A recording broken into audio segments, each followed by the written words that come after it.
Hola, buenas tardes a todos. Bienvenidos a este Meetup. Vemos algunas caras nuevas, otras conocidas. ¿Qué tal? ¿Qué tal el verano? La vuelta estáis a tope, ¿eh?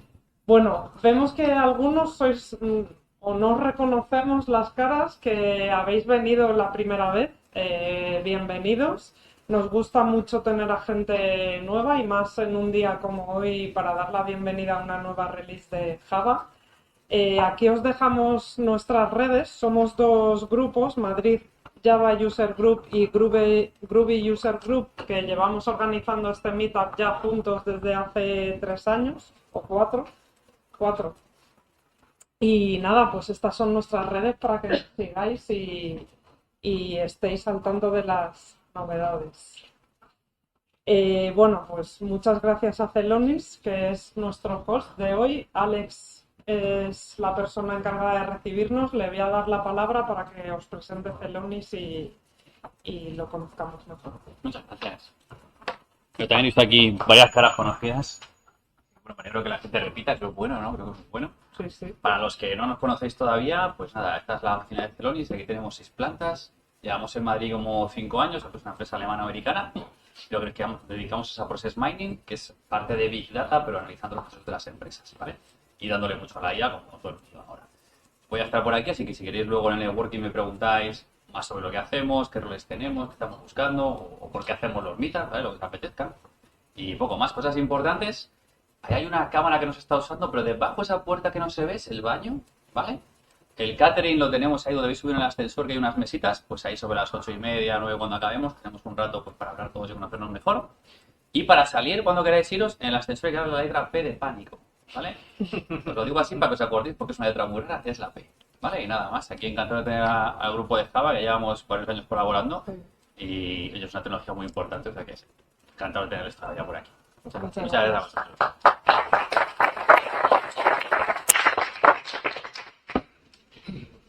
Bueno, como siempre recordamos, sobre todo para los nuevos, no os quedéis con preguntas. Levantad la mano, nos podéis interrumpir sobre la marcha, pero no os quedéis con la duda porque es una tontería. Y si os da un poco de corte, pues lo hacéis después en el networking, por mail, como queráis.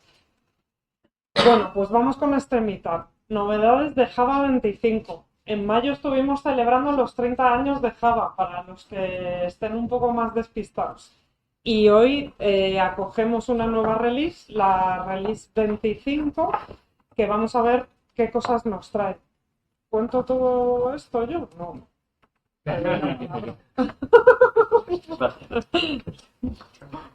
Buenas tardes. Bueno, eso, como dice Auri, vamos a hablar de Java 25, que se libera justo hoy. Y vamos a contar un poco una pequeña introducción de cómo ha evolucionado Java en todos estos años. Estas slides, si alguno vino, hicimos una sesión como esta hace 2 años justo con Java 21 y estas slides, esta parte está reutilizada. La contó David, que no ha podido venir, así que la estamos aquí reutilizando para contar un poquito. Básicamente, 23 de mayo del 95 justo, como ha dicho Auri, fue hace 30 años, salió la versión alfa y desde entonces pues ha ido evolucionando, ¿no? hasta la que tenemos hoy de 25. Y si veis aquí al principio, en esta primera etapa de esta infancia, los puntos rojos son mayor releases, ¿no? 1.2, 1.3, 1.4. Cada 2 años aproximadamente había una nueva release de Java. Entre medias había minors y luego había patches, ¿no? Para corregir y demás, ¿no? Pero no había un periodo definido, pero más o menos, aproximadamente cada 2 años, teníamos una versión Java, ¿no? Iba evolucionando al principio muy rápido, ¿no? Java 5 con los generic y los enum y todas estas cosas que parece que llevan toda la vida, pero no llevan tanto. Tardaron, fijaros, del 95 al 2004, casi 9 años en entrar en el lenguaje. Y luego llegamos a la adolescencia, ¿no? Aquí ya ese patrón de cada 2 años aproximado cambia mucho. Si os dais cuenta, Java 6, 2006, Java 7, 2011. Aquí entre medias, por aquí por el final de esto, está el Sun Apocalypse, ¿no? La compra de Sun Microsystems por parte de Oracle. Entonces aquí empezó todo aguas revueltas, a ver lo que pasó, sacaron esa versión de Java 7 y por esta época lo que pasaba era que las nuevas features entraban cuando tenían que entrar, cuando estaban terminadas. Y eso lo que significaba era que una feature que lleva muchos años en desarrollarse tardase mucho tiempo en entrar en el lenguaje. Entonces, aquí se juntó un poco todo y luego también pasó, ¿no? Con la compra de Sun y demás, pues igual, de Java 7 a Java 8, otros 3 años. Java 8 marcó, yo creo, para mí es un punto de inflexión muy importante porque marcó, yo creo que un antes y un después en Java, ¿no? Veníamos de esa release que salió justo después de la compra y ya estaba todo integrado en Oracle y Java 8, pues básicamente sentó las bases de lo que hoy es Java, yo creo, porque metieron las lambdas, que otros lenguajes tenían cosas parecidas o no. O sea, que decir, Ruby, por ejemplo, tenía clauses y lambdas en otros lenguajes, y además entró el Stream API, que probablemente ahora todos usáis en vuestro día a día para las colecciones, las listas y para transformarlas, pero hasta ahí hacíamos force y hacíamos lo que podíamos, ¿no? Pero seguía pasando, ¿no? Esto de las funcionalidades están o las metemos cuando tienen que estar. ¿Qué pasó con Java 9? Java 9 es la primera release que metió el famoso Jigsaw, los módulos, ¿no? Eso estaba planeado para Java 7, pero no llegaba nunca a terminarse. Y como no llegaba nunca a terminarse de manera completa y global, no se metía. Por fin lograron meterlo en Java 9, 6 años después o más, desde que empezaron por aquí a hablar de módulos. Y ahí están. No sé si alguien usa módulos. ¿Me podéis levantar la mano si alguien usa los módulos? Uno. Luego nos cuentas por qué. Están ahí, dieron mucho la lata, mucho hablar de los módulos de Java 9, la modularización, pero yo creo que no se está usando. Los frameworks no lo utilizan, los desarrolladores yo creo que nadie los utiliza, pero bueno, ahí está. Y luego ya llegó la madurez. A partir de Java 9, cambió el ciclo o la cadencia de las releases. Si veis, cada 6 meses desde ese momento hay una nueva release de Java. Para evitar que una feature que tarda mucho tiempo lastre otras que son más pequeñas, ¿no? Y no tengamos que esperar 6 años hasta que terminen los módulos para meter estas otras cosas que las hemos desarrollado en 6 meses, en un año y medio. Entonces, eso significó varias cosas. Por un lado, la forma en la que una nueva feature entraba en el lenguaje. Seguimos teniendo los JEP, ¿no? Los Java Enhancement Proposal, creo que se llama, donde se proponen nuevas cosas que se quieren meter en el lenguaje. Y cuando algo se va a añadir, hay como tres estados. Final, que está terminado, ese sería el último. Preview, que es el anterior, que es creemos que esto está listo, pero queremos feedback antes de hacerlo final, ¿no? Entonces lo metemos como preview en la versión que toque. No está habilitado por defecto, sino que tenéis que pasar un flag a la JVM para habilitar esa opción, pero los desarrolladores tienen la opción de probarlo y dar feedback al equipo. Normalmente, cuando algo entra en preview, en la siguiente, decían, ¿no?, que como mucho, no sé si eran un par de previews, hay algo como los vectores, creo que ya se van por la 6ª o la 7ª preview, pero en general, en un par de previews, las cosas entran al final, y también decían que cuando algo entraba en preview, en teoría ya no salía. Eso tampoco es cierto ya, porque si os acordáis, en Java 21 entró en preview los string templates, ¿no? La interpolación de string que llevábamos tanto tiempo queriendo en Java, que tienen todos los lenguajes. Pues la han quitado. La metieron en preview, la comunidad dijo, esto no termina de funcionar, nos parece un mojón, esto hay que dar otra vuelta. Le han dado otra vuelta, y la otra vuelta es que de momento lo vamos a quitar y ya lo vamos a... El monitor está encendido, ¿no? Pasó la última vez. Y bueno, la slide sigue. Lo quitaron y de momento lo van a evolucionar o van a ver qué hacen, pero de momento ya no tenemos string, interpolación de string ni con flag, ni sin flag, ni leches. Y el primer paso, ¿no?, de esos tres, final, preview y el otro, que no me acuerdo cómo se llama. Eso, gracias, incubator. Es como todavía como muy beta, ¿no? Lo metemos como incubator, igual se activa con un flag especial, lo podéis probar y nos vamos dando feedback, está en las listas de correo y luego seguramente en otra versión posterior pues entre como preview, a lo mejor como otro preview y demás.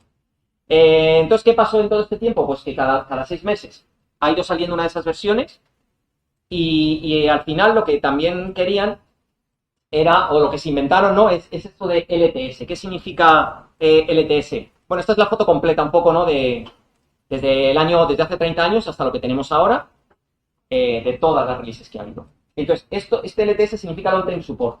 E inicialmente Mark Raynor, que es uno de los arquitectos de Java, dijo, en Java 11, que cada 3 años íbamos a sacar una versión LTS.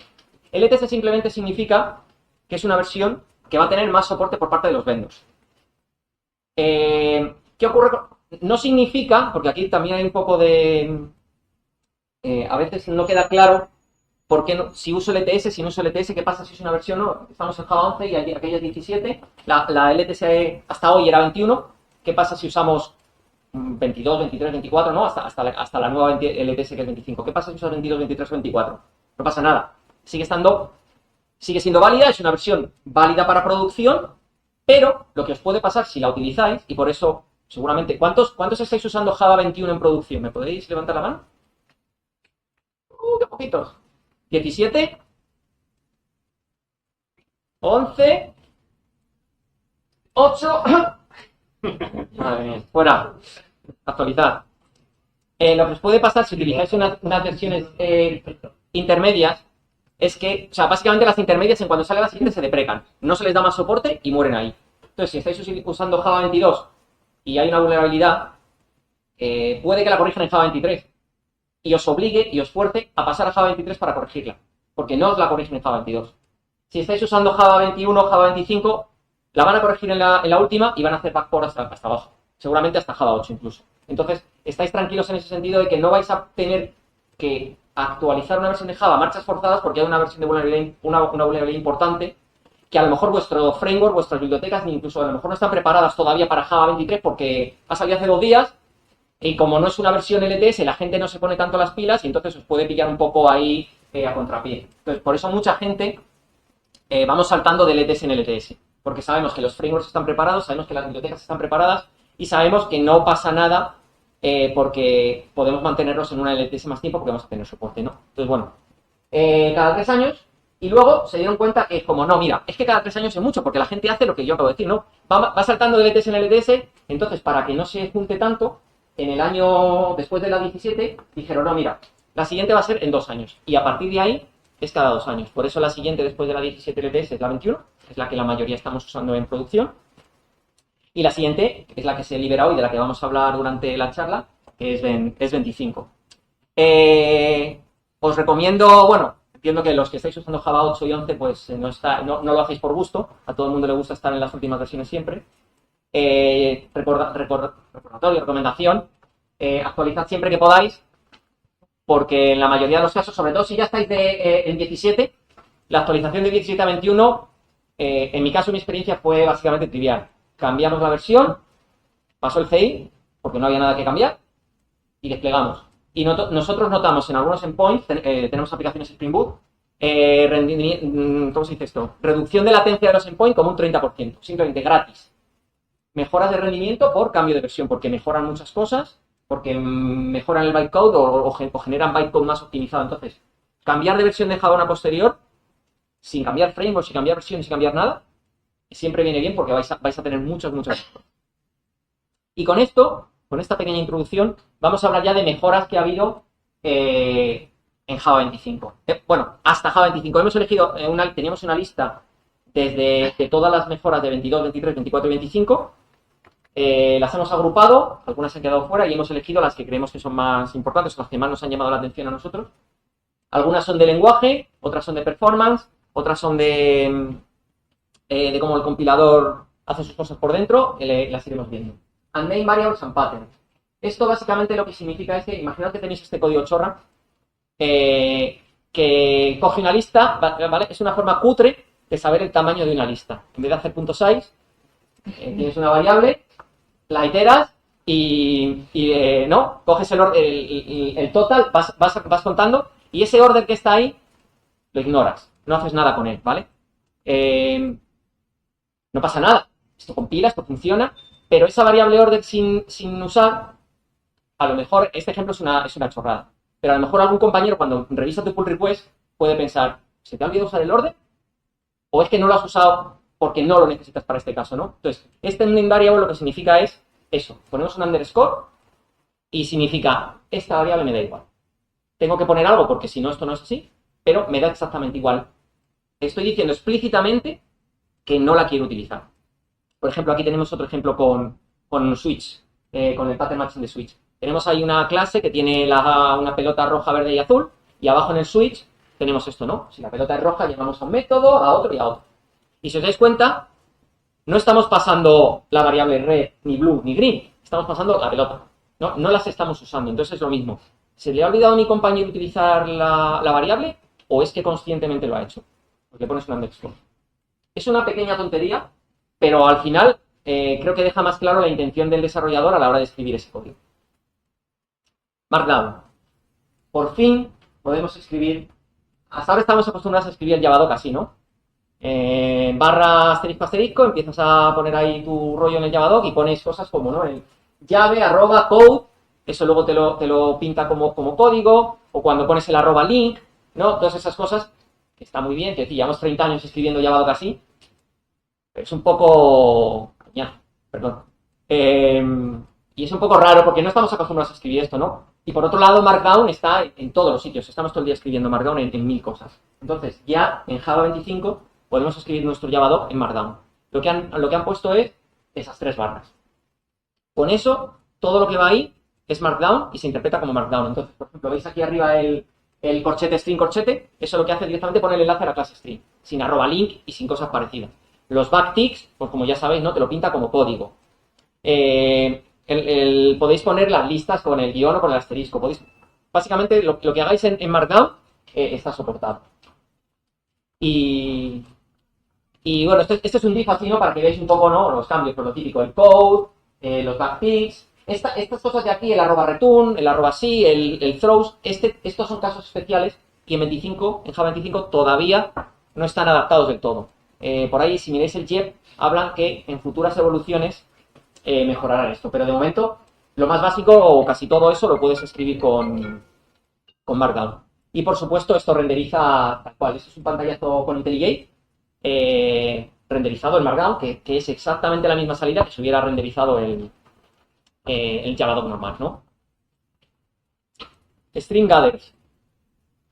Esto entró en Java 24 y probablemente a algunos os suene, pero seguramente no lo hayamos usado, a lo mejor alguien ha jugado porque han hablado de él, pero no, yo entiendo que a partir de ahora ya empezaremos a oír hablar más de esto.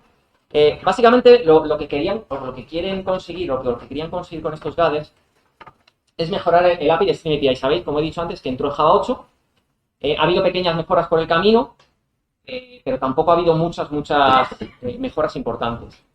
Y lo que querían hacer es para las operaciones, para mejorar las operaciones intermedias. En ese, ¿no? Cuando hacemos un stream. Porque permite hacer transformaciones que hasta ahora o no se podían hacer, o bueno, se podían hacer porque al final puedes hacer de todo, ¿no? Pero eran bastante más complicadas de hacer.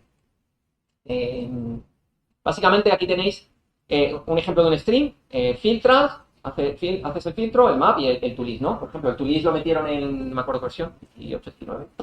Antes había que hacer un collection toList, ¿no? Entonces, un poco, los gatherers son dar esa flexibilidad que tenemos aquí con el collect. Cuando hacemos un collect podemos hacer muchísimas cosas. Podemos crear un mapa, podemos agrupar, podemos hacer 1000 movidas. Pues toda esa flexibilidad darlo a las operaciones intermedias. Para poder hacer que estos streams todavía sean más explícitos y más claros. No, este es el nuevo interfaz, el gather que recibe un gatherer, y es eso, una operación intermedia que se aplica en esos pasos intermedios. Y como digo, es lo mismo o es similar a lo que hace el collector para las operaciones finales, terminales de los streams.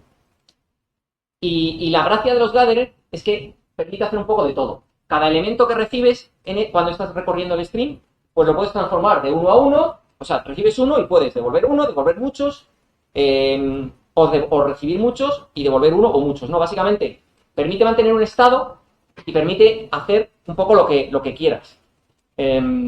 Para mandar uno o n elementos downstream, ¿no? Al siguiente proceso, al siguiente paso del stream. Y tiene 4 funciones para definir, ¿no? Si queremos crear un gather. El initializer, que es opcional y lo que permite es inicializar ese estado mutable en donde pues, vamos a poder guardar el estado que queramos, ¿no? Por si imaginemos que queremos agrupar y hacer alguna forma, lo guardamos y luego hacemos algo con ello. El integrator, que este probablemente es el que siempre se va a usar, bueno, este es obligatorio, de hecho, que define cómo se va a procesar cada elemento y lo que se va a mirar hacia abajo. El combiner, que sirve para cuando tenemos parallel streams, para combinarlos y mergearlos. Y el finisher, que este se ejecuta, estos dos últimos son opcionales, después de que se haya recorrido el stream entero. Por si queremos hacer algo como paso final ya después. Oye, he terminado todo, vale, pues ahora ejecútame otra cosa. Y este es un ejemplo ya, este es un ejemplo que viene con el, este es un gatherer que viene ya con Java. Definimos una lista de números del 1 al 10 y en esta operación intermedia gather lo que hacemos es, usando uno de los que ya existen, hacemos ese Windows Fix 3, ¿no? Y lo que hace, pues es eso, agruparlo, lo que tenéis abajo, ¿no? Del 1 al 10, pues devuelve un array de array, entonces tienes en el primer array 1, 2, 3, luego 4, 5, 6, 7, 8, 9 y 10. Los agrupas. Luego, si queréis como ejercicios o como deberes para casa, o como deberes para ChatGPT, intentéis implementar esto sin el gather y veis el código que hay por debajo, o sea, es bastante verboso y bastante tocho lo que hay que hacer para hacer esta agrupación, o que parece, joder, pues si agrupo de 3 en 3, es una tontería, ¿no? No, no lo es. Porque como estaba hecho, no es que vas procesando los elementos de uno en uno y no puedes... Hay, no sé si son 5 o 6 gatherers implementados, supongo que en nuevas versiones, según la gente ya empiece a usarlos de verdad, habrá más feedback, implementarán más gatherers y aprenderemos a utilizarlos, porque yo hasta ahora, como digo, yo estoy en Java 21, he jugueteado con esto, pero no los conozco, ¿no? Entonces yo creo que todos los desarrolladores empezaremos ya a sacarle más partido a esto. Compact Source Files, Instance Method and Instance Main Method. Estos son un montón de JEPs que han ido evolucionando y están todos agrupados y básicamente cada vez que salía uno deprecaba el anterior y así, ¿no? Entonces, este es el primero que metieron en Java 21. Entró, esto es lo que dije antes de los preview, aquí han ido evolucionando, entonces cuando entra este nuevo JEP, el de Java 22, depreca el anterior y hace una cosa nueva más. Luego al final los nombres son todos muy parecidos porque ya se cansaron y era como Preview 3 y el Preview 4 y ya por fin lo vamos a llamar Compact Source Files and Instance Main Methods y ya en el JEP 512 está en Java 25. ¿Para qué sirve esto?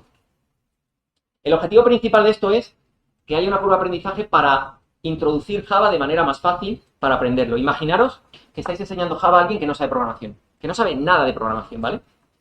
Entonces, la curva puede ser así, muy empinada. Entonces, el objetivo con este JEP es que no haya esa curva y que sea mucho más fácil, y ahora vamos a ver un ejemplo de aprender Java para gente que no sabe Java, ¿no? Porque al final parece que siempre nos centramos en la gente que usa Java todos los días y que tiene todos los frameworks y que tienes mil cosas, pero también hay gente que aprende lenguajes de cero. Ayudar a los estudiantes a aprender de una forma más concisa. Y reducir la ceremonia para lanzar programas sencillos, porque Java tiene ceremonia. Se ha mejorado mucho, pero todavía tenemos ceremonia, ¿no? Entonces, imaginaos esta clase Java. Estáis aprendiendo Java. Estáis aprendiendo a programar. Y veis esto. Y pensáis, o pensad en la persona que os está explicando Java. Public class app. ¿Qué coño es public? ¿Qué coño es una app? Perdón. Que se está grabando. ¿Qué es una clase? Tienes que empezar a contar herencia, una clase, otra vez en la tele, y todo lo que eso significa. Y luego debajo, ahora cuando se entiende la tele, public static void main. No sé, public. Bueno, pues si hay algo public, habrá algo private, no sé. A lo mejor puedes pensarlo sin saber programar. También sabéis que está protected y que está el package este, ¿cómo se llame? Static, que es algo estático. Void, bueno, void, vacío, vale. Main, bueno, main es el nombre del método principal, ¿no? Vale, venga, me quedo con que main es el punto de entrada. Y luego tienes ahí string, corchete, corchete, aras. String, ¿vale? Texto, ¿no? Una cadena. 2 corchetes. ¿Qué coño sé qué es eso? Y luego, venga, pero vamos a imprimir, ¿no? Que yo lo que quiero es poner un hola mundo. System.out.println. Joder, qué infierno. Es verboso, es ceremonia, ¿no? Entonces, ¿qué han hecho en todos esos JEP que han ido encadenando en estas últimas versiones? Pues vamos a reducir esto para que sea mucho más fácil para alguien que no sabe. Lo primero, public class app, fuera. No hay una clase, no sabes lo que es. No te lo tengo que explicar. Public static, nada. Void, aprendes que el tipo de retorno es vacío, no devuelves nada, y que el método principal se llama main, y ya está. String add, ¿cuántas veces habéis usado los string add? No los usamos nunca, porque nunca lanzamos un método así. Al final, lanzas tu Quarkus, tu Micronaut, tu Spring, y nunca le pasas estos argumentos. Pues me lo quito, joder. Y el System.out.println lo quitan, y Si reformateamos este código, se queda así, en la misma clase, ¿vale? Han puesto esto y que bueno, pues pensar, bueno, pues input-output, venga, me vale, te lo compro. No es como otros lenguajes, ¿no? En Ruby pones simplemente printline, hola Madrigub, y sin paréntesis incluso, y también compila, y sin punto y coma. Pero como se acerca bastante más. Por lo menos es más compacto, es más fácil de explicar para alguien que está aprendiendo un lenguaje por primera vez y es más fácil de entender. Y ahora después, de hecho yo creo que justo, ahora os va a contar Auri, va a seguir con este ejemplo y os va a contar más mejoras sobre esto. Eso es. Pues sí, pasamos al siguiente JEP 458, que enlaza perfectamente con lo que venía contando Iván. Vale, tenemos ya nuestro main súper compacto y reducido a lo mínimo que necesitamos, pero ahora necesitamos ejecutarlo. Si tenéis un IDE, pues es muy fácil porque le dais al play por ahí y él solo os lo lanza. Pero si no tenéis un IDE, la cosa se complica un poco más. La novedad aquí es que ahora podéis lanzar esta aplicación abriendo un terminal y tecleando Java y el nombre del fichero que contiene el código que queréis utilizar. En este caso, aplicación.java o app.java que decía Iván. Y eso es todo. La JVM va a compilar vuestra clase y va a ejecutarlo. No necesitáis compilar vosotros de manera explícita utilizando JavaC, ¿vale? Lo hace Java la JVM directamente. Detalles que tenéis que tener en cuenta aquí. No se está creando un fichero .class en este caso, sino que cada vez que lancemos el comando java application.java se va a hacer una compilación. Esto es ideal para experimentar con trozos de código pequeño o cuando estéis jugando, probando cosas nuevas. Si la aplicación es más grande, sabed que va a llevar un tiempo, porque esa compilación tiene que tener lugar en algún momento, no es mágico. Vale. Otra novedad que se ha añadido.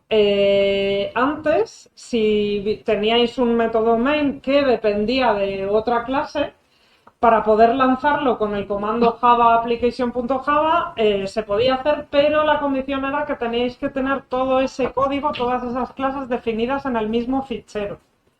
¿Vale? A partir de Java 25, me parece, ya me he perdido, podéis hacerlo aunque estén en ficheros separados. Podríais definir vuestra clase de dependency en un fichero aparte y lanzarlo igualmente con Java application.java, que es el punto de entrada de nuestra aplicación. En este caso, la limitación que tiene esto es que para que el descubrimiento de clases ocurra bien y funcione, tienen que estar en el mismo directorio, ¿vale? Si no está en el mismo directorio, no pasa nada. Se puede seguir haciendo, añadiríais un import a vuestra donde tenéis la clase main y podéis utilizarlo perfectamente, pero a la hora de lanzarlo necesitáis decirle a la JVM que vais a utilizar una librería que está en este punto .jar, ¿vale? Le tenéis que decir dónde está. Y con el JEP 511 podemos ir un poco más allá. Jorge, ¿eras tú, Jorge? El de los módulos. Bueno, pues con este JEP se puede ir un poco más allá y no solo podemos utilizar y añadir librerías externas, sino que podemos añadir módulos enteros. En este caso, pues con import module y el nombre del módulo. Es verdad, ahora sí que el comando se complica un poco más porque tenemos que pasar dos argumentos para indicar qué módulo exactamente queremos añadir y el nombre de jar que lo contiene. Pero bueno, es posible. ¿Qué más? Otro JEP muy chulo en este caso, el 507. Ya habíamos visto desde Java 17.21 que con el pattern matching podemos deducir el tipo o la forma de un valor en un bucle switch o usando el instance of, de manera que ahora ya nos podemos saltar la parte de hacer el cast Y también no tenemos por qué usar los getter y los setter para acceder a los campos de nuestro objeto. Pues a partir de Java 25 esto se ha extendido y podemos usarlo con primitivos. Antes solo se podía usar con clases que heredaran de object, ahora podemos usarlo con primitivos y está muy bien. El único warning aquí es que está en preview, así que puede cambiar. Espero y supongo que esto no va a desaparecer, pero bueno, tenerlo en cuenta. Y la JET 447 y la 513, interesante, os aconsejo que echéis un vistazo a lo mejor más en detalle de por qué. Lo que nos dice esta JEP es que se han hecho que los cuerpos de los constructores sean más flexibles. A ver, en Java un constructor siempre va a empezar por una instrucción que es la llamada al constructor de su clase madre, ¿vale? Con la llamada super. Si no la ponéis vosotros explícitamente, es la JVM que la va a inyectar, ¿vale? Y hasta ahora esa era la primera instrucción y esto no era flexible. Lo que ocurre con esto es que originaba que, por ejemplo, si definíais atributos de clase como final, podía ocurrir que en el momento de fijarse en esos atributos no habían sido inicializados. Por tanto, teníamos atributos inmutables, pero no eran realmente inmutables. Y también que algunas validaciones que se pueden hacer, por ejemplo, no se estuvieran haciendo en el momento adecuado, porque puede ser que esté llamando al super y que en ese momento el constructor de la clase madre llame a métodos que han sido sobrescritos por la hija. Bueno, que puede ser un follón, os invito a que echéis un vistazo así más si os interesa.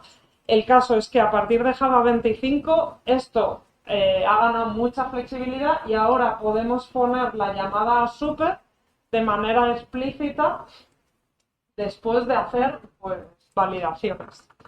Esto está muy guay porque ahora sí vamos a tener variables inmutables de verdad y con la consecuente ganancia de optimizaciones que la JVM hace sobre este tipo de variables luego en el runtime, ¿vale? Que perdemos antes cuando no podíamos hacer eso. Pero les ha quedado muy mal, profesor. Bueno, esto está un poco feo, sí, pero... El código yo para mí es una mierda. Quiero decir no el código, sino el concepto. O sea, para mí me rompe a lo mejor 30 años de programación orientada a objetos y del super y tal. Pero poner ahí el... Te rompe la cabeza ver el super ahí abajo. Me da asco, ¿qué es eso? O sea, para mí, un objeto primero te está pasar padre. Yo, si tienes que hacer unas validaciones, hubiera hecho pues, como con Infero y cosas así. Pues, un método estático o una sintaxis de valídame para poder construir. Eso a mí, el super ahí en medio. ¿Dónde lo pongo? Para mí esto es A la lista de correo del JEP y está Sí, en preview, así claro, que claro. ese feedback que quiero. Esto es así. Yo lo voy a apreciar mucho. Yo creo que también. Claro, Yo tengo un par de... Sí, sí. El típico caso que recibes una RAI, pero tu padre en la constructora y tu padre requiere una Sí, lista y no. tienes que hacer la conversión y es como, no, si fuera en sentido contrario puedo llamar a un método Claro. porque ya existe, pero ahora ya no puedo. La funcionalidad, claro que la necesitamos. Es la sintaxis la que yo creo que les ha quedado muy miedosa. O sea, yo me invento una sintaxis. Si delante del constructor le pones 2 puntos, precondition, y ahí tú pones el igname, Todo porque te da todo el super paréntesis. queda claro que ahí en medio es una... Si no ponéis nada, el super se sigue inyectando como primera instrucción. Y eso es todo por mi parte. Os dejo con Gonzalo, que va con lo intenso. Vale. Yo tengo varias cositas de las que hablar. Una de las razones por las que cuando actualizas de JVM sin tocar tu código, de repente tu código va más rápido, es porque bueno, cambian mucho las tripas dentro de unas distintas versiones. ¿Vale? Uno de los cambios notables que ha habido, sobre todo cuando pasas de Java 11 a 17 y 17 a 21, es que las Bus Collector han mejorado mucho. Desde Java 21 a 25 no ha sido para tanto. En Java tenemos varios recolectores de basura, los tres que están más en desarrollo son estos tres, G1, ZGC y Shenandoah. G1 es el que se usa por defecto y en general es el que viene bien en casi todos los casos, ¿vale? Y aquí han incluido dos cambios que, bueno, son interesantes, pero tampoco son súper significativos. El Region Pinning 41 es especialmente útil cuando estás llamando a código nativo y estás pidiendo que una referencia no te la muevan y bla, bla, bla. En Java anterior a 22, si estás usando G1, te bloquea todo el heap y no puede pasar de recolector de basura. En G1, en la parte de Java 22, solo va a ser una cierta región, lo cual permite que el recolector de basura pase mientras tanto. Algo bastante, probablemente no nos afecte demasiado en nuestro día a día. Y el segundo JEP que tienen es este de Late Barrier Expansion 41, que básicamente hace que cuando estés este sí que puede ser interesante porque aumenta la velocidad de arranque de tu aplicación. A base de quitar ciertas optimizaciones que se intentaban hacer a la hora del arranque mientras estabas sabéis que el compilador de Just in Time de Java tiene compilador C1 y compilador C2, el C2 es el que emite el código más eficiente. Hay ciertas cosas que las han movido de C1 a C2 para que al principio no tengamos que estar pegándonos parando las cosas para optimizar nuestro código, ¿vale? Esto es algo que, por cierto, ya hacían otros recolectores de basura como ZGC. Se vio que ahí era bueno para mejorar la velocidad de arranque y funciona la misma idea, ¿vale? Y para ZGC el cambio es todavía más sencillo. En ZGC en Java 21 metieron un modo generacional, que quiere decir que divide la memoria entre memoria joven y memoria vieja, intentar conectar entre la memoria joven. Es algo que en Java y en programas típicamente escritos en Java suele ser muy bueno a nivel de rendimiento. Y tanto ZGC como Shenandoah, cuando se crearon, estos dos recolectores de basura son recolectores de basura pensados para no parar nunca la JVM, ¿vale? No tener stop de Word, lo cual quiere decir que tenéis vuestro programa ejecutándose y a la vez se está recolectando la basura sin pausas, ¿vale? Era mucho más fácil trabajar sin pensar en el modelo generacional y ambos recolectores de basura, ZGC que es de Oracle y Shenandoah que es de Red, si recuerdo mal, ambos siguieron la misma idea de, bueno, olvidémonos de las generaciones por ahora. Y ambos dos han dicho, vale, ya está, nuestro código funciona, guay, estupendo, ahora vamos a meter generacional porque es importante. Y tienen ciertas mejoras de rendimiento. En ZGC, de hecho, metieron el generacional en 21, en 23 lo ponen por defecto y en 25, en 23 también deprecan el modo no generacional, ¿vale? Han dicho, oye, mira, vamos a utilizar por defecto el que consideramos que es mejor. Tiene una estructura considerable desde entonces. Y en Shenandoah en 25 han metido el modo generacional, sigue estando el otro por defecto y sigue estando obviamente soportado, ¿vale? De nuevo no son cosas como súper interesantes, ¿vale? Otro cambio que han tenido, se metió en Java 21 como preview y en Java 22 como estable, es toda la mejora para tanto utilizar memoria of heap como para llamar a código que está escrito en otro lenguaje, especialmente que está escrito en código nativo, ¿vale? Entonces, foreign functions and memory API, ¿vale? Hace unos años di yo una charla, de hecho creo que la di aquí, hablando de por qué da bastante asco gestionar memoria of heap en Java y cómo estamos muy atados de manos y cómo una de las cosas que iban a mejorar todo esto iba a ser precisamente este JEP, ¿vale? Bueno, ya está, en algún momento habrá que actualizar esa charla. Ya está ahí, funciona y la gracia de todo esto tiene varias mejoras, ¿vale? Una de ellas es los buffers grandes que cuando se pensó, bueno, para trabajar con memoria of heap en Java hay que utilizar byte buffers, ¿vale? Los byte buffers son básicamente un array de bytes que puede estar o bien en heap o bien en memoria of heap. Si está en memoria of heap, la ventaja es que tú tienes que gestionarla, el recolector de basura no va a entrar ahí, lo cual te permite hacer ciertas cosas si tienes que ir a un código de bajo nivel, ¿vale? Pero claro, cuando hicieron los byte buffers, creo que fue en Java 1.2 o algo así, dijeron, bueno, vamos a... Bueno, tú cuando tienes un byte buffer tienes que poder decirle, escríbeme en el tercer byte, escríbeme este valor, o léeme el octavo byte. Cuando hicieron esto dijeron, yo creo que con un entero estamos bien. El problema es que los enteros solo te dejan, claro, los enteros es un entero y en Java solo tenemos enteros con signo. Entonces, y las cosas que referencias empiezan en 0 y acaban en un número muy alto, pero no te vas a algo negativo. Eso quiere decir que en Java solo puedes referenciar desde el 0 hasta 2 elevado a 32 menos 1, que son 2 gigabytes, ¿vale? Entonces, si quieres referenciar algo que sea más grande que 2 gigabytes, no puedes trabajar con memoria heap, con las APIs que te da Java, ¿vale? La solución que todos usábamos, de la que hablaba también ahí, y cuando digo todos me refiero a Netty, que lo utilizáis por debajo, un montón de aplicaciones que utilizáis lo estarán utilizando, utilizan una clase que Sam pensaba que no se iba a usar, llamada unsafe, porque es insegura. Y, de hecho, cuanto más van pasando las versiones, más difícil es usarla porque tienes que ir utilizando trucos para poder acceder a ella, ¿vale? Pero es la única forma de poder acceder a memoria fuera de los límites del byte buffer. Y usar, te digo, muchas de las aplicaciones que usaréis vosotros, las librerías que usáis, las estarán utilizando por debajo. Y de hecho, si utilizáis versiones más o menos modernas de Java, veréis cuando arranca, hey, alguien está intentando usar unsafe, que sepas que esto lo van a quitar. Bueno, lo van a quitar, no, ya lo están quitando porque ya están deprecando todos los métodos de gestión de memoria utilizando unsafe, que son como no sé, como la tercera o cuarta parte de los métodos que tiene unsafe, ¿vale? Y otro problema que tienen los byte buffers es que los byte buffers no puedes decidir tú cuándo se libera la memoria.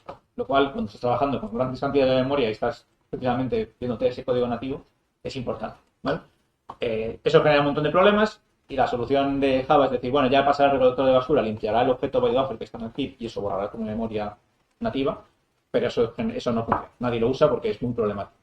Por ejemplo, si tienes muchos programas, gran cantidad de tu memoria es heap, tu recolector de basura nunca va a pasar porque tienes un montón de heap vacío. Qué bien, pues nunca se recolecta tu memoria nativa, ¿no? Entonces, de nuevo, un montón de librerías que usan eso por debajo, lo que hacen es utilizar unsafe para liberar los byte buffers, ¿vale? Todo esto se ha ido solucionando con un montón de APIs que han hecho bastante interesantes, pero bueno, da para otra charla. Una cosa que también es ni los byte buffers ni las arenas y los segmentos, que es lo que han metido nuevo, ayuda, es el engorro que es normalmente trabajar con memoria occidental. Esto es un código en C, ¿vale? En el que tenemos un struct, y estamos diciendo, un struct es una cosa que tiene un entero que llamo X y un entero que llamo Y, ¿vale?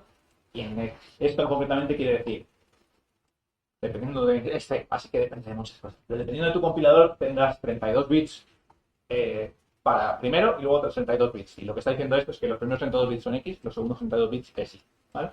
Aquí estamos diciendo, bueno, coge una variable con 10, créame una sección de memoria donde tengo 10 puntos, ¿vale? Y para eso le tengo que decir, hey, el tamaño de un punto es size of el struct, calculalo, ¿vale? Y luego digo, oye, pues mira, voy a estar recorriendo esos n, voy a setear, pues para el punto, el primero le voy a poner las coordenadas 0, 0, el segundo 1, 1, el segundo 2, 2, ¿vale?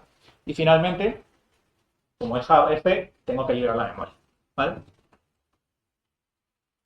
Esto, para hacerlo, esto es con la API nueva de Point Memory, pero es igual con byte buffers. Al final tienes que decir, bueno, genérame, ¿vale? Genérame memoria. El primer argumento va a ser el tamaño. Me vas a decir, oye, lo que ocupe en bytes un entero, me lo multiplicas por 2 porque tengo 2 enteros, ¿no? Entonces nada cada punto. Después me lo multiplicas por 10 porque quiero 10 puntos, ¿vale? El alignment es para decirle cómo quieres que la coloque dentro de la memoria. Y después, a la hora de escribir, tienes que decirle, oye, mira, en el segmento que me has dado, en la posición, si fue considerando un entero, manda en la posición 2 por i, porque voy a tener 2 por cada uno, me pones el valor i. Aquí hay unos comentarios que no ayudan a la legibilidad, pero aún así, entendéis que es problemático y es muy fácil de meter la gamba, ¿vale? Porque tengo que decir en la posición i por 2, y tengo que decir i por 2 más 1. Si lo lío, nadie me va a decir que está mal, nadie me va a ayudar, ¿vale? Usando memory layouts, lo que podemos decir es algo parecido a los structs, ¿vale? Le decimos, oye, mira, es un poco más verbose, es Java, pero le podemos decir, oye, mira, voy a tener una estructura que va a tener un campo entero que voy a llamar X y un campo entero que voy a llamar Y, ¿vale? Es muy parecido al otro, bastante más verbose, pero bueno. Después le voy a tener otro layout que van a ser una secuencia de 10 puntos, ¿vale? Después, de nuevo, esto es Java y esto es bastante horrible, pero es la forma que tenemos para poder acceder luego. Yo tengo que decir, vale, ahora dame como una forma de acceder al valor X dentro de esos puntos y el valor Y dentro de esos puntos. Es bastante feo. Lo bueno de esto es que, aunque no se hace automáticamente en general, es muy fácil hacer, y seguramente acabarán saliendo, herramientas que, dado un DSL, te generen todo esto porque es automático, ¿vale? Y luego le dices, vale, ahora dame la arena, que es lo que te dice, déjame generar memoria. Las arenas pueden ser on heap o off heap y hay distintas opciones. Después le dices, hazme un allocate de la estructura esta de los puntos, ¿vale? Que ya sabe el sistema de los largos que son. Y aquí es un poco más legible porque aquí le estamos diciendo, vale, ahora el X handle que tengo y el Y handle que tengo, ahora para este segmento en la posición I me seteas el valor I en este caso, ¿vale? ¿Es muy agradable? No demasiado, pero es bastante mejor y bastante más difícil meter la gamba. Y como digo, la ventaja de esto, aunque es muy verbose, puedes relativamente fácilmente, a partir de un DSL imaginar que tenéis cualquier cosa, o puede estar saliendo un récord, por ejemplo, y del récord de Java generar toda esta información y a partir de ahí solo tienes que utilizarlo por una API un poco más agradable, ¿vale? Ahora, ¿cómo haces la parte de la liberación? ¿Vale? Porque en C tenemos que hacer la liberación. Aquí, en principio, no hace falta porque en esta arena se llama auto. Lo que quiere decir es, vamos a utilizar el mismo sistema que usa Bytebuffer, ¿vale? La máquina virtual se va a encargar de recolectar esto cuando pase el recolector de basura, ¿vale? Pero si no queremos hacer eso, tenemos otra opción, que es decirle, vale, no, en vez de hacer una arena of auto, me haces una arena of confine. ¿Qué quiere decir? Esto es un autoclosable, esta arena es autoclosable, y ahora tú puedes meter esto dentro de un driver resources y cuando se ejecute el método close, se liberará no solo la arena, sino toda la memoria que haya alocado esa arena, ¿vale? Este Extractor Memory Lifecycle es mucho más seguro para no dejarte un puntero apuntando a nada, pero a la vez te da todo el control de lo que tienes que ir haciendo, ¿vale? Es una cosa que también se va a agradecer bastante a los pobres que tenemos que trabajar con esta clase de datos, ¿vale? Esto probablemente, toda esta parte, de nuevo, seguramente no la uséis, pero por debajo, las APIs que utilicéis para sobre todo la serialización de datos y demás, la van a estar usando constantemente, ¿vale? Otras mejoras de rendimiento que han habido son, por ejemplo, esta. Y esta está muy guay porque es una memoria de rendimiento completamente gratis, ¿vale? En Java, cualquier objeto que tengáis en Java y cuando tenéis, por ejemplo, un array y ese array dentro tiene 10 elementos y los 10 elementos son objetos, todos los objetos, en ese caso tenéis probablemente 11 elementos, ¿vale? El array más los 10 objetos a los que apuntáis suponiendo que cada objeto sea distinto.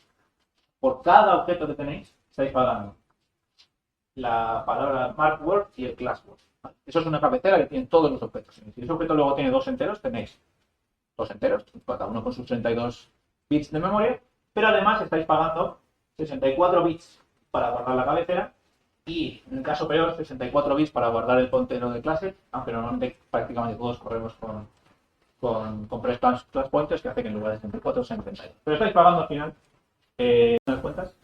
Bits por cada objeto que estáis generando. Es así, no se puede cambiar, ¿vale? Claro, eso es un problema cuando tienes un montón de objetos pequeños. Si tienes un montón de objetos grandes te da igual, pero si son un montón de objetos pequeños pagas un montón de coste porque sí, ¿vale?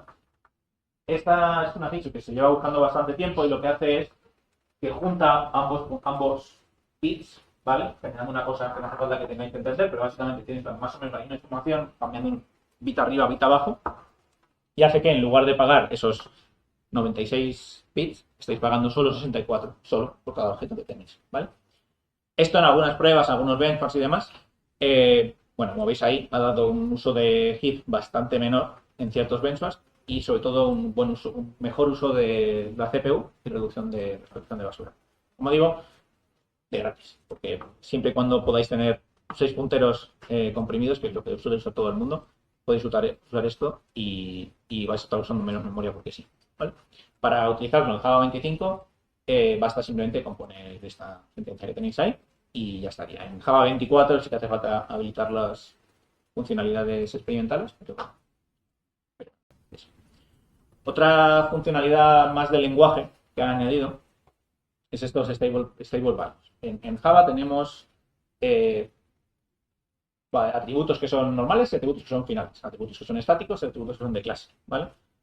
Estos stable values son algo que está un poco entre medias entre los static finals y las variables normales, los atributos normales, pero que a la vez van a ser son más flexibles, son lazy y además son más eficientes. La JVM puede hacer ciertas optimizaciones que no puede hacer con otros atributos, ¿vale? Pues imaginad que tenéis este código típico en el que tenéis vuestra clase con un logger y el logger luego lo estáis usando allí, ¿vale? Esto quiere decir que cuando se cargue la clase, como es un private static, cuando se cargue la clase se va a ejecutar esto. Si tenéis 4 clases, os da igual. Si tenéis 200 clases que se cargan cuando arrancáis vuestra aplicación, se van a cargar 200 loggers a la vez. Va a ser un tiempo que vais a estar perdiendo, ¿vale?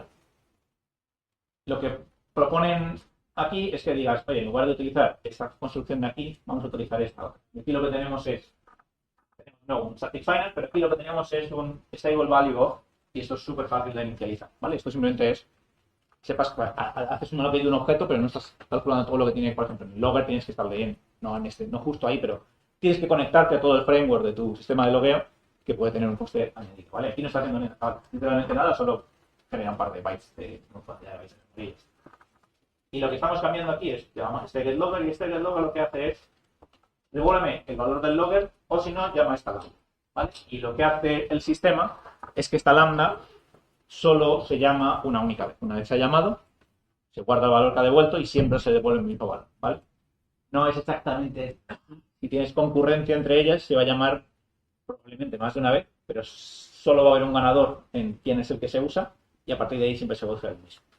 Esto permite, como esta clase es interna de la JVM, permite que, bueno, no sé si lo sabéis, pero cuando tenéis un private final, lo que sea, no es final de verdad. Podéis con reflexión cambiarlo, ¿vale? Vosotros a lo mejor no lo sabíais, pero podéis ir con la reflexión y decirle, bueno, esto me da igual que sea final, cámbialo porque yo te lo digo. Aunque el compilador no te deje hacer con un igual, lo puedes hacer con reflexión.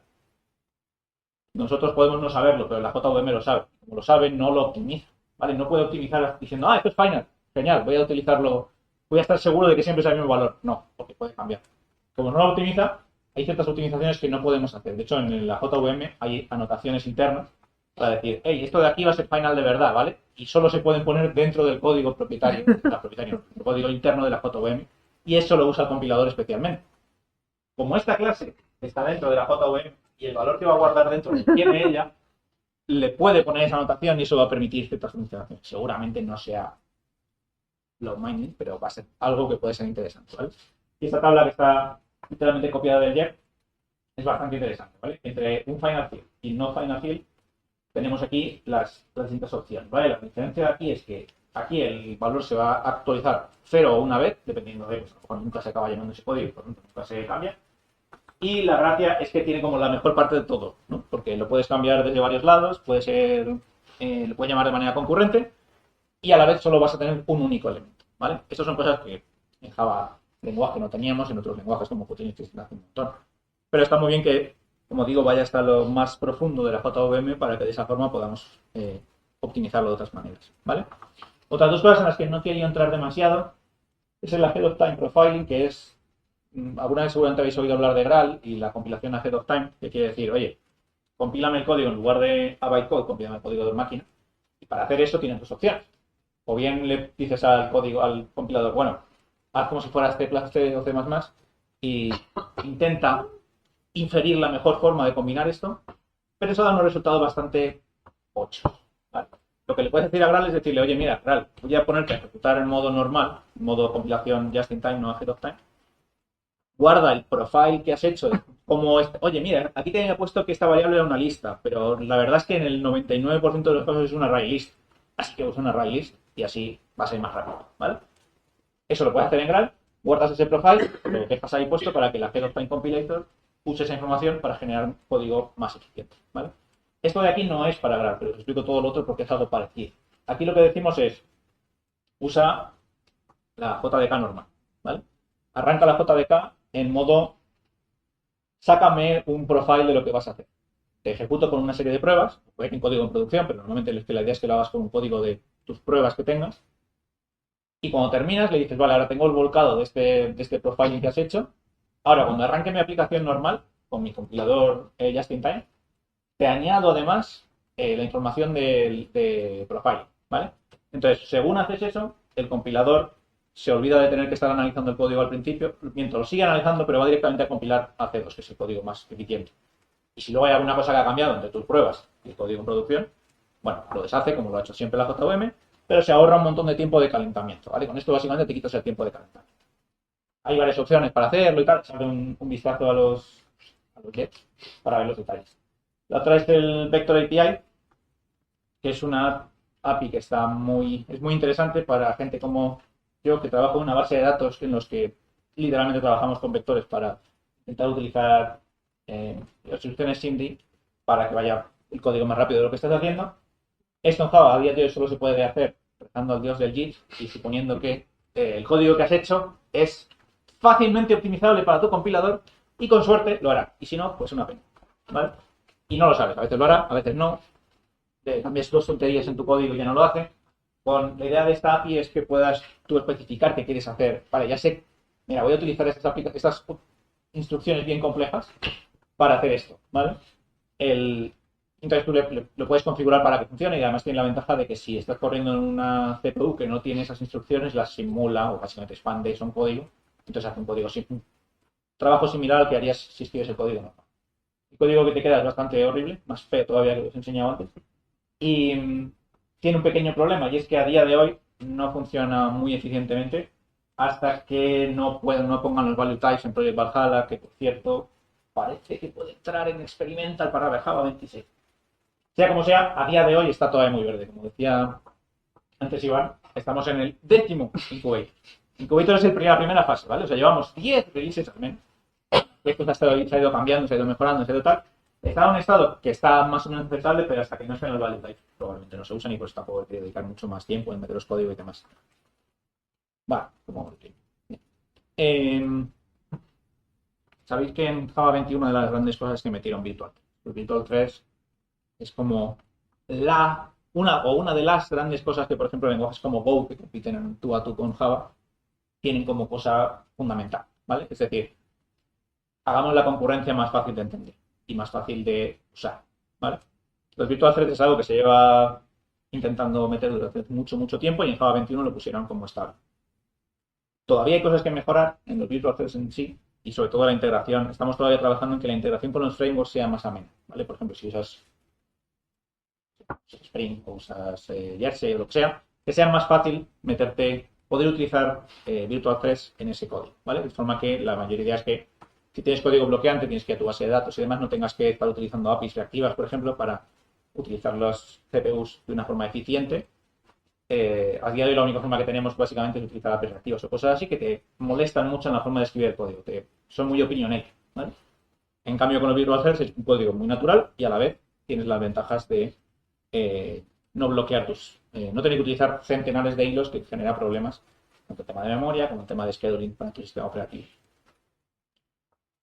Una de las cosas que en Java 21 todavía es problemática con los Virtual Threads es que no funcionaban muy bien cuando tenías tu código iba por código synchronize, ¿vale? Tenías una típica sentencia synchronize de Java que hace que solo pueda un único hilo pase por ahí.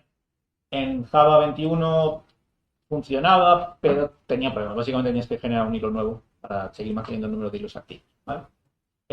Y eso es por lo que hasta Java 24 la recomendación de la gente de la OpenDDK es que si podías, quitaras los synchronize de tu código y utilizaras reentrant block, ¿vale? Esto era una limitación que ellos sabían que le iban a quitar, pero no tenían tiempo para hacerlo antes de la release de Java 21, entonces lo quisieron dejar así y postergar un poco, ¿vale? En Java 24 ya quitaron esa limitación, ahora el synchronize funciona de la misma manera mecánicamente que el reentrant block por dentro, y básicamente ahora la recomendación es hacer lo que os dé la gana, ¿vale? Generalmente synchronize es más cómodo cuando escribes un método pequeño, escribes synchronize llaves y haces lo que te dé la gana dentro y sabes que eso va a estar protegido, o object.wait para esperar por signals. Y con los reentrant logs es un poco más verbose, pero también te deja jugar más. Logs de escritura-lectura y cosas así que no puedes hacer con synchronize, ¿vale? Lo importante aquí que os quedéis es, a partir de Java 24 25, no es lo mismo un synchronize que un reentrant log, utilizar lo que os parezca mejor para cada caso, ¿vale? Estos son los que me conocéis. Yo soy muy fan de esto llamado Structured Concurrency, que es una forma de nuevo reescribir el código. Igual que os he enseñado antes esta arena que ponías un try and catch y colectaba toda la memoria cuando salías fuera. La idea de esto es que igual que vas a hacer un try and catch, dentro generas unos hilos y esos hilos sea muy fácil razonar qué va a pasar con ellos cuando salgas del try and catch, ¿vale? Este QR que veis aquí es un pod que a mí me flipó de hace unos años, 2018 creo que es, llamado eso, Structured Concurrency or Why Go is Considered Helpful. Si recordáis, hubo un señor bastante listo hace unos años llamado Dijkstra que tuvo un paper, un artículo hablando de por qué la sentencia GoTo es considerada dañina, ¿vale? Pues este hombre de aquí intentó hacer algo similar, jugar con ese juego de palabras y decir el Go, que es lo que usa el lenguaje Go para generar un nuevo hilo, y por qué eso puede tener problemas. Y la idea que tiene aquí es decir, oye, mira, Igual que antes hacíamos goto para saltar de cualquier línea a cualquier línea y alguien vino y dijo, oye, si utilizamos en vez de goto, utilizamos ifs, whiles, funciones, y nos encargamos de que no podamos salir de aquí, es mucho más fácil razonar con nuestros programas. La misma idea se aplica aquí, ¿vale? Este paper, este artículo afectó mucho también a la gente que trabaja diseñando Kotlin, que trabaja diseñando Swift, y lo han incluido en el lenguaje en sí, ¿vale? Y es algo que, a mi entender, es muy, muy, muy, muy útil. Voy a dar ahora un ejemplo, ¿vale? Y la gente por ejemplo, cuando la gente del OpenJDK, cuando salió este post, también se puso muy en boga el concepto y también intentaron meter con parte de los Virtual Threads, porque la idea de poder generar, lo bueno que tienes es que puedes razonar fácilmente cuando generas multitud de threads y lo que hace Virtual Threads es permitirte generar multitud de threads. Entonces, casaba muy bien, ¿vale? Pero no lo pudieron meter hasta, bueno, de hecho no lo han metido, están preview todavía, ¿vale? Pero están todavía trabajando con las APIs, pero están bastante aceptables ya. Imaginad que tenéis este código, ¿vale? Ese código, utilizando, pues, hilos normales o Virtual Threads, no nos importa. Tenemos un método handle que tiene dentro, lanza una tarea asíncrona y aquí lanza otra tarea asíncrona. Y después espera que cada una de ellas termine y cuando termina dice, oye, pues mira, te devuelve un response con el valor de uno y el otro. ¿Vale? Código más o menos sencillo. Estás diciendo, oye, utilizas dos threads para ejecutar una tarea en lugar de hacer secuencial. ¿Vale? Cosa es, ¿qué pasa si mientras estoy haciendo esto, claro, yo estoy esperando en get? ¿No? ¿Qué pasa si me interrumpen? Bueno, pues si se interrumpen al hilo que está aquí esperando. Bueno, si interrumpen este hilo, pues el hilo terminará, saldrá fuera, qué bien. Ya, pero los otros hilos siguen trabajando. Aquí no estamos interrumpiendo los hilos de los que dependemos nosotros. Por lo tanto, esa tarea seguirá corriendo y esto también, aunque me hayan interrumpido. ¿Qué pasa si esta falla? Si esta falla, al ejecutar esta falla, yo me voy a enterar aquí que ha fallado, pero nadie le está diciendo a la otra que se cancele. Así que imagínate que esta falla en 0,1 milisegundos. Y esta, al cambio, se pedirá 3 segundos ejecutando. Tenemos 3 segundos ese hilo haciendo cosas que no se van a usar, nadie lo va a usar. ¿Vale? Si falla esta, hemos estado esperando aquí en user, cuando realmente esta ya había fallado, pero como no hemos llegado a esa línea no nos estamos dando cuenta. ¿Qué pasa si queremos meter un timeout? Si queremos meter un timeout, tenemos que meter timeouts en todas partes. Tenemos que decir, calcula el tiempo, aquí hace un get esperando con ese máximo de tiempo, si fallas por el timeout, entonces cancela la otra, y luego cuando vas a hacer esto, calcula el tiempo que te queda, ¿vale? Entre este y este, ¿cuánto tiempo te queda? Es bastante más tedioso, ¿vale? La idea de Starter Concurrency es la siguiente. Tú dices, oye, mira, crea un scope, ¿vale? Entonces, en este scope, yo le voy a decir a cuál cantidad hacía executor.schedule, le voy a decir scope.for, el mismo código. Y al otro le digo scope.for, el mismo código, ¿vale? Después le digo scope.yo, que va a esperar a que los dos terminen, ¿vale? Y después simplemente hago el get, que sé que este get del future va a ser inmediato porque ya ha terminado la tarea, que me lo garantiza el scope.yo, ¿vale? Si cualquiera, en este scope, si cualquiera de estos falla, el scope se encarga de cancelar el resto de tareas que se han generado dentro del scope, ¿vale? Si se interrumpe a este hilo principal que está aquí esperando, cuando sale, va a ejecutar el close. Y el close se va a encargar de cancelar las tareas que tiene. Por lo tanto, se van a cancelar lo más rápidamente posible. ¿Qué pasa si queremos añadir un timeout? Vale, pues es un poco sencillo, porque aquí lo que he cambiado, este código de API es el mismo, ¿vale? Pero lo que he cambiado aquí es que en lugar de usar este scope open, estoy usando un scope open con ciertas propiedades, ¿vale? Y una de esas propiedades es que va a tener un timeout. Ya está.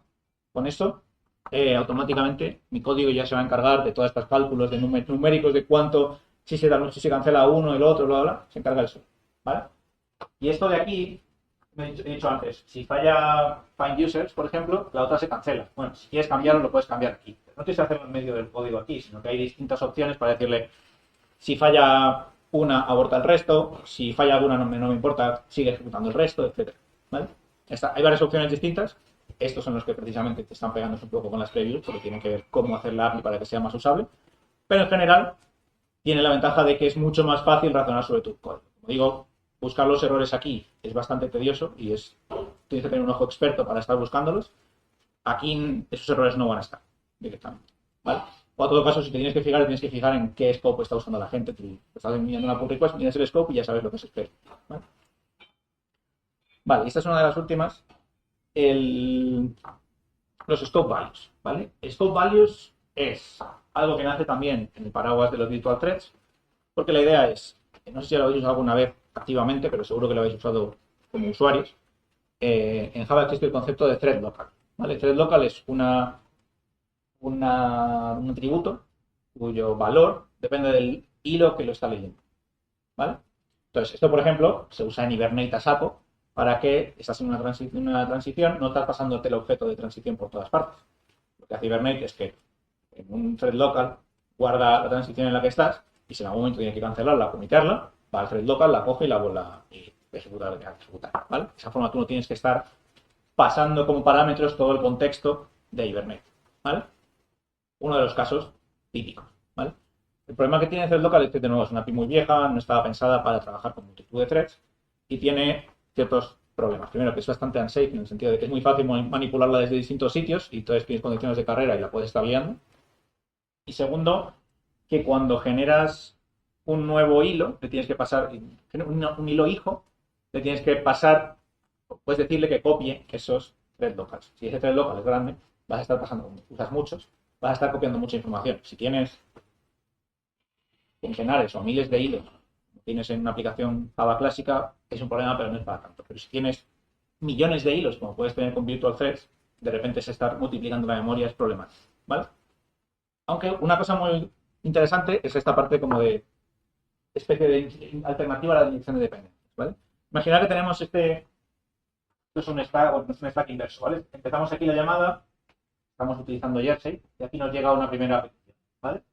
El framework coge la petición, hace sus movidas y te la pasa aquí, y te la pasa a un método handle. Y en tu método handle, tú luego llamas a un método reducerinfo. Y ese método reducerinfo va al framework y lee una cierta key de un sitio que tienes guardado, o bien lo lees de una base de datos, o bien haces lo que te dé la gana, ¿vale? Algo que a ti no te importa especialmente es el framework que lo gestiona, ¿vale?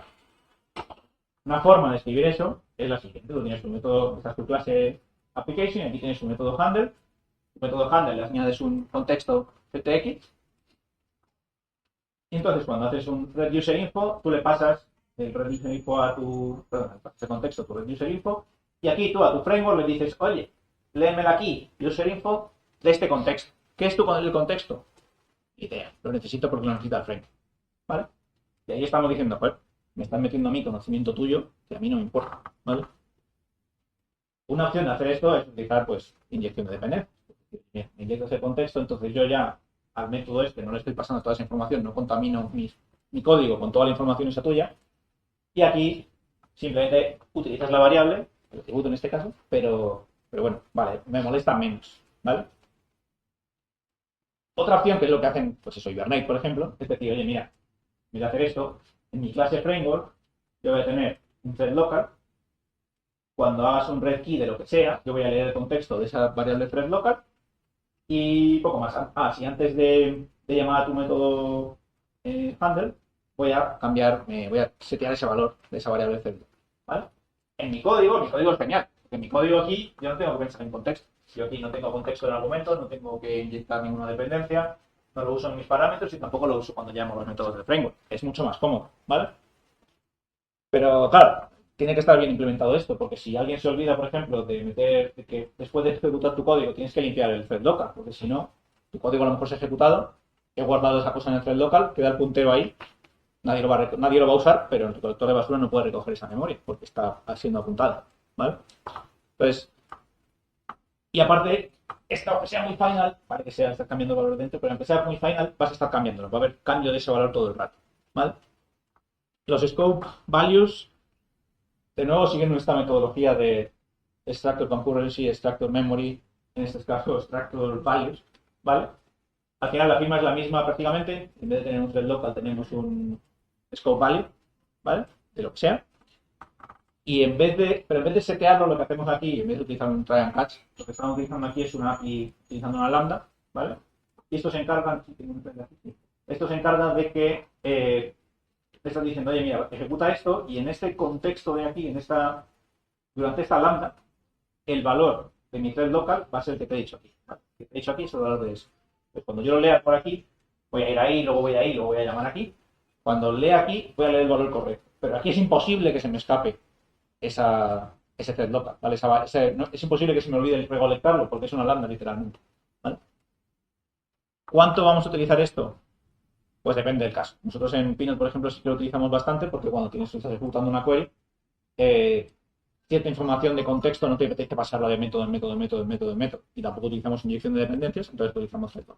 Pero también es problemático, ¿vale? Esto va a ser bastante más limpio el día que podamos usarlo porque ahí estamos usando Java 11 en compilación, aunque tenemos Java 21 en producción. Vale. Y ya para acabar, creo que estas son las últimas slides. ¿Cuántos de vosotros habéis usado JFR? ¿Solo? Muy mal. Creo que hay una charla que dimos aquí, Ger, una charla, ¿no? De JFR hace unos años. JFR es Java Flight Recorder. Es una aplicación que vino... ¿Qué vino? No me acuerdo cómo era la... No me acuerdo. Una cierta... Sun tenía este producto, creo recordar, cuando lo compró Oracle. O sea, solo estaba incluido en la JVM de Sun. Ibas... Sí. La idea de esto es que es un sistema que tú lo puedes activar en la JVM y va recolectando estadísticas métricas, ¿vale? Y luego tú eso lo puedes exportar de una forma muy eficiente, se guarda de una forma muy inteligente para ocupar poca memoria, bla, bla, bla, bla. Muy guay. Esto estaba en su momento hasta Java 11, no recuerdo ahora mismo. Era propietario de, primero de, no recuerdo quién, luego de Oracle, luego de Oracle, y Oracle decidió incluirlo en el OpenJDK que todos podemos utilizar, ¿vale? JFR tiene un montón de cosas buenas. Una aplicación va lenta, lo normal es que utilices o bien JFR para ver qué le está pasando. En producción puedes entrar a la mientras está en caliente, le dices, hey, actívame un profile de JFR y empiezas a calcular. Me interesan estas cosas, me interesa que estudies, yo qué sé, la memoria que estoy generando en este procedimiento. Me interesa que estudies el tiempo que está dando este procedimiento en ejecutarse. Más o menos. No sé muy bien cómo configurar este JFR porque es un XML gigante que le tengo que enviar. Utiliza este modo por defecto que ya viene incluido, ¿vale? Y eso te va a dar una cierta información, pues, de la memoria que estás ocupando, el tiempo de recolección de basura, bla, bla, bla, bla, bla, bla. Eso lo puedes abrir con distintos programas. Uno de ellos es Java Mission Control, que te da una interfaz gráfica bastante horrible, pero funcional, de lo que puedes estar viendo, ¿vale? Hay otras formas también de abrirlos. Es bastante útil, ¿vale? Un problema que tiene JFR es que, sobre todo cuando estás mirando el tiempo que estás invirtiendo en métodos, JFR, por la forma en la que calcula, hace sampling, tiene bastante bias, se equivoca en el sentido de que, por ejemplo, de hecho solo pueden saber lo que está haciendo tu método cuando está en un método Java. Si está llamando un código nativo no puede hacerlo. Códigos nativos hay mogollón en la JVM. Si estás ejecutando, probablemente quiero recordar que si haces, por ejemplo, comparación de strings, estás haciendo un código nativo, que ya hay un código nativo que se encarga de hacerlo porque va a ser más rápido que tener que hacerlo con Java directamente, ¿vale? Y como eso, un montón de casos. Entonces, hay ciertos puntos, o sea, está en general bien, pero hay ciertos momentos en los que no te vale. Entonces, mucha gente utiliza Async Profiler, que es un profiler third party, que funciona muy bien, pero hace tiquiñuelas para poder funcionar. Y entre otras cosas, llama APIs que son inseguras y potencialmente puede hacer crashear tu JVM, ¿vale? Entonces, hace un tiempo se está intentando mejorar JFR para que no sea necesario irte a estos third parties que hacen estas cosas, ¿vale? Aquí hay 3 JEPs. Uno de ellos el primero, de hecho, sirve para eso que os comentaba, para no tener que estar dependiendo del poder medir código nativo, pero por ahora solo funciona en Linux, aunque puede que lo añadan en otros sistemas operativos. Copycat Sampling es algo similar también, es para cuando estamos haciendo sampling de los métodos, poder tener mayor precisión. Y el Method Timing and Tracing es para poder hacer, JFR hace profile, lo cual quiere decir que tu código está corriendo y cada X milisegundos para tu código y miro qué estaba haciendo, en qué punto están tus threads, ¿vale? Eso está bien porque es bastante ligero, pero también puede darte ciertos fallos, ¿vale? En el sentido de que a lo mejor apuntas más a ciertos métodos cuando realmente estás como perdiendo más tiempo como X sentencias, X bytecode antes de donde realmente estás parando, ¿vale? La otra alternativa es hacer tracing. Tracing quiere decir, cada vez que llamas a este método, míralo, cada vez. No, olvídate de hacerlo de vez en cuando. Cada vez que llamas a este método, vas a medir lo que sea. En este caso, aumenta en 1 el contador, ¿vale? En la JFR no podemos hacer eso, o no se podía, lo han puesto ahora como una opción. ¿Vale? Puedes decir, oye, quiero poder hacer tracing de este método en concreto, lo cual te va a dar mucha más precisión a cambio de que sea mucho más caro llamar a ese método. ¿Vale? Pero no, a ciertos puntos es interesante. ¿Vale? Y nada, eso es todo. Hay algunas cosas interesantes que a lo mejor os interesan, a nosotros nos han vuelto locos. Hay una lista de todos los jets que podéis mirar. Por ejemplo, se han metido varios sobre encriptación resistente a ataques cuánticos.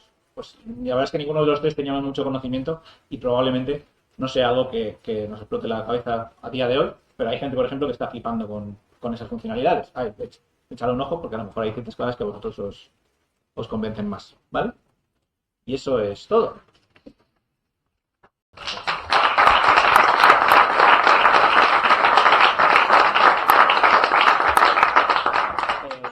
Cerramos.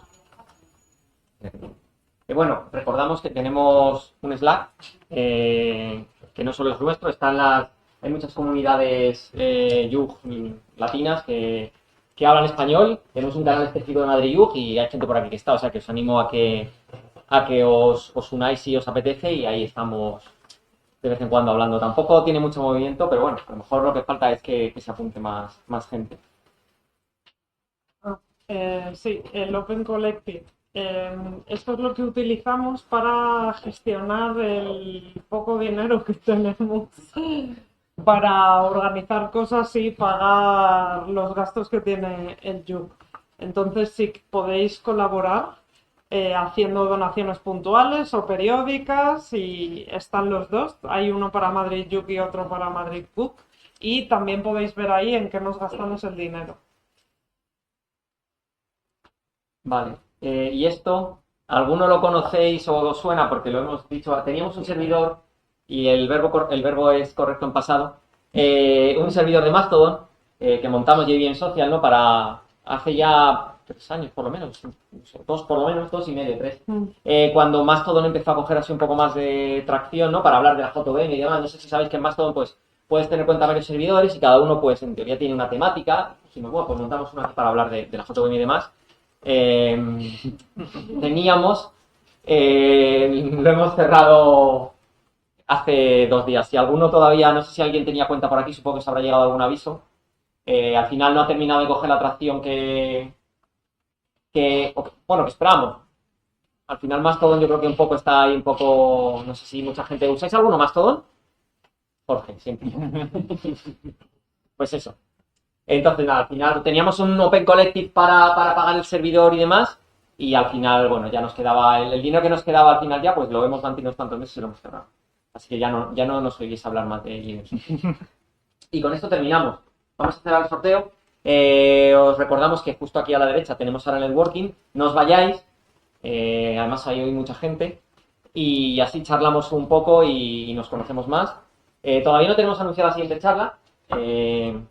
Cuando tengamos, porque acabamos de volver de vacaciones, entonces todavía no tenemos nada. Si a alguien le apetece hablar de cualquier cosa de la JVM, nos contactáis y lo montamos. No hay que... Siempre decimos lo mismo, no hay que ser ningún experto para contar nada, algo que vosotros estáis haciendo en vuestro trabajo, que a vosotros os parece trivial, en plan, joder, si lo utilizo todos los días, esto es... Seguro que a alguien le interesa y aprende algo nuevo. Así que, dale una pensada y os animamos a que nos propongáis alguna charla. Y recordad ahora eso, cuando estemos ahí hablando, no cerréis el círculo, dejar el círculo abierto para que alguien que venga por ahí se pueda unir a la conversación. Y nada, cerramos, hacemos el sorteo y gracias, nos vemos en la siguiente.